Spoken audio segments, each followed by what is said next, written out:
Assalamualaikum warahmatullahi wabarakatuh. Perkenalkan, nama saya Hizbullah dengan NIM 2022 05010234. Mata kuliah pengantar transdisipliner.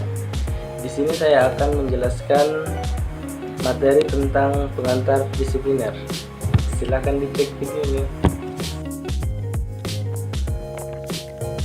Yang pertama itu, apa sih definisi transdisipliner? Transdisipliner adalah sistem yang melibatkan lebih dari dua jenis disiplin ilmu yang berada dalam rumpun yang berbeda dan akhirnya nanti akan membentuk satu disiplin ilmu tersendiri. Transdisipliner juga merupakan sebuah pendekatan yang akan menganalisis objek kajian yang bersumber dari minimal tiga disiplin keilmuan dan rumpun keilmuan yang berbeda. Metamorfosis transdisipliner. Yang pertama, pendekatan kajian. Yang kedua, materi kajian. Yang ketiga, mata kuliah. Yang keempat, disiplin ilmu. Yang kelima, program studi. Dan yang terakhir, fakultas.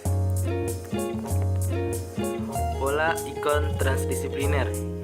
Yang pertama, semi-permeable. Semi-permeable adalah ilmu yang saling menembus atau segala sesuatu yang bisa dicampur. Yang kedua, intersubjective testability adalah berbagai jenis ilmu yang berbeda. Ada yang sakral dan ada juga yang abstrak.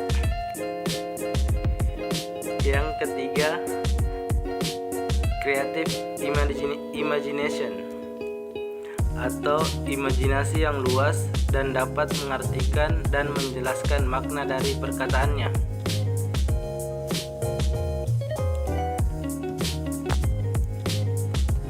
Contoh kajian transdisipliner. Yang pertama, teori ikhtiar. Teori ikhtiar atau tafsir merujuk pada konsep dalam agama Islam yang berkaitan dengan upaya manusia untuk mencari pemahaman dan penafsiran yang benar terhadap ajaran agama, terutama Al-Quran dan hadis. Yang kedua, teori dinamika sosial merujuk pada pendekatan yang mempelajari perubahan dan perkembangan sosial dalam masyarakat.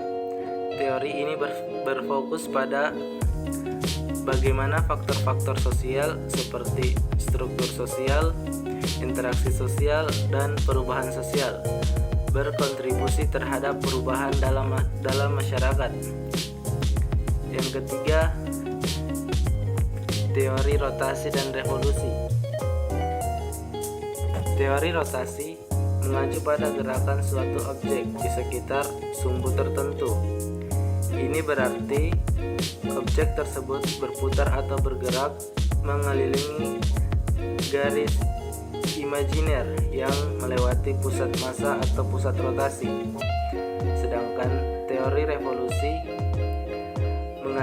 mengacu pada gerakan suatu objek yang mengelilingi objek lain dalam lintasan tertentu atau orbit.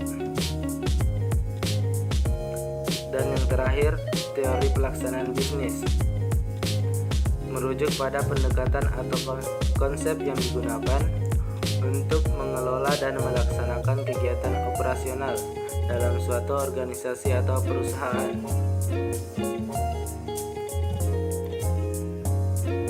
Bentuk integrasi berparadigma transdisipliner.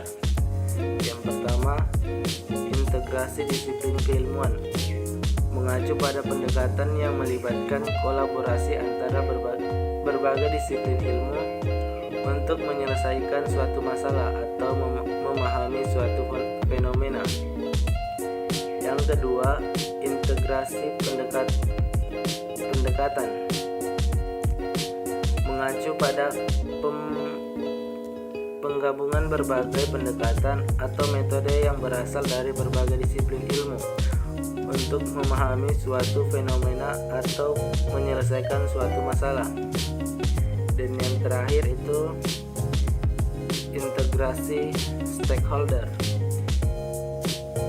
mengacu pada melibatkan berbagai pihak yang memiliki kepentingan dan pengetahuan yang berbeda dalam proses pengambilan keputusan, penelitian, atau tindakan yang melibatkan berbagai disiplin. Itu saja yang dapat saya jelaskan. Terima kasih telah disimak videonya dari pertama sampai terakhir.